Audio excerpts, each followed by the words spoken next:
Thank you so much. तुम्हें पता नहीं है मुझे चाय की कितनी तलब हो रही थी।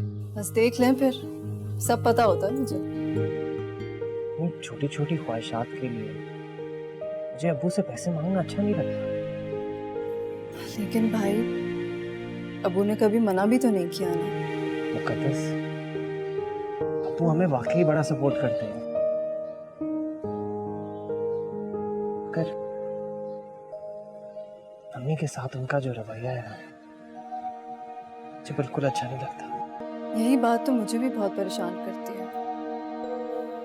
अम्मी चाहे जितनी भी खिदमत कर लें, जब भी दादी और ताईजान अम्मी के बारे में कुछ भी बोलती हैं, अब्बू को पता नहीं क्यों चुप लग जाती है। और अब्बू की यही खामोशी मुझे बिल्कुल अच्छी नहीं लगती। कभी कभार मेरा दिल चाहता है कि मैं तुम्हें और अम्मी को लेकर कहीं दूर चला जाऊं। भाई ऐसा तो ना बोले।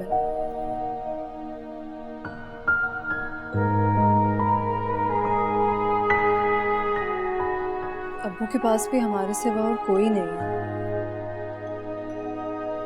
उन्हें